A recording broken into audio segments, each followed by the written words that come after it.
So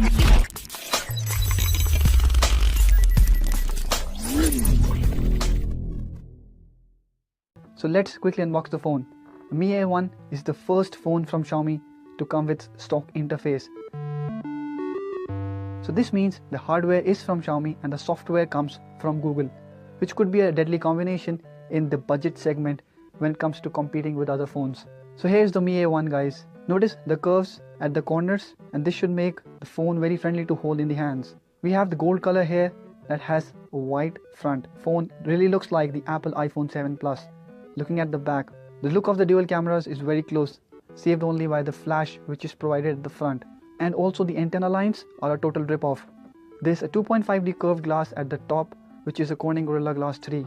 Let's power up the phone and check other box contents. All the accessories are put in the box.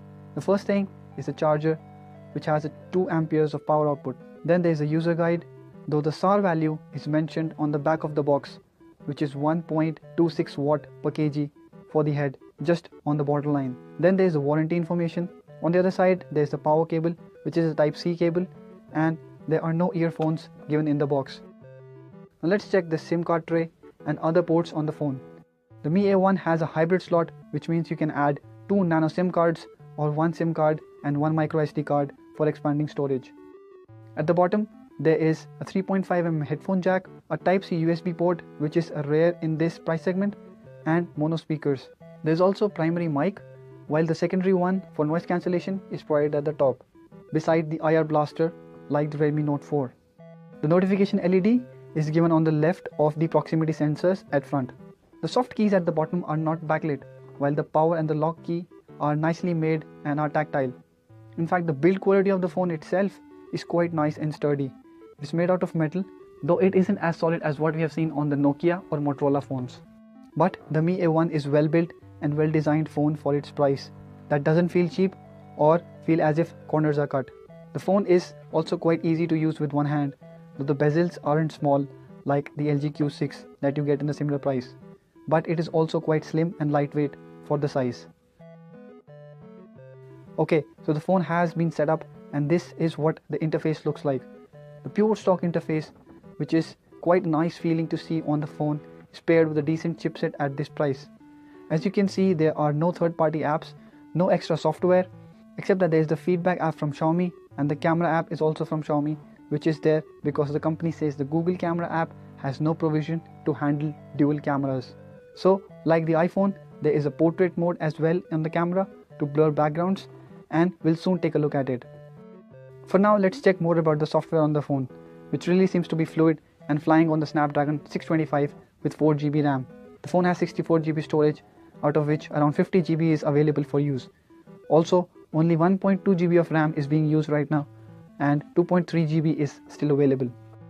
Coming to the extra features, you can set the fingerprint scanner to bring down the notification menu and double click the power button to turn on the camera. There are also preloaded wallpapers from Xiaomi that you can switch to or download more from the internet.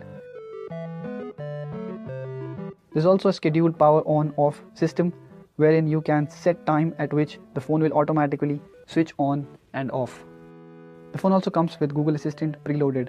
The fact that it is an Android One phone means it will be getting software updates for at least 1 year, which includes security patches and upgrade to the Android O.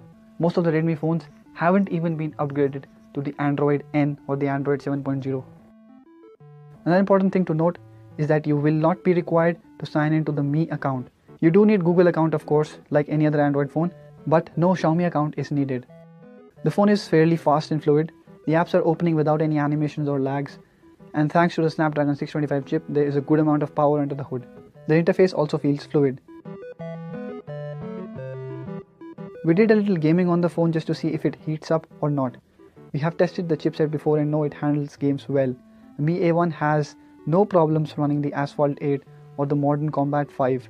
There are no frame drops or lags, though we did find the phone a little slow at loading the games, but the gameplay itself is sleek and smooth.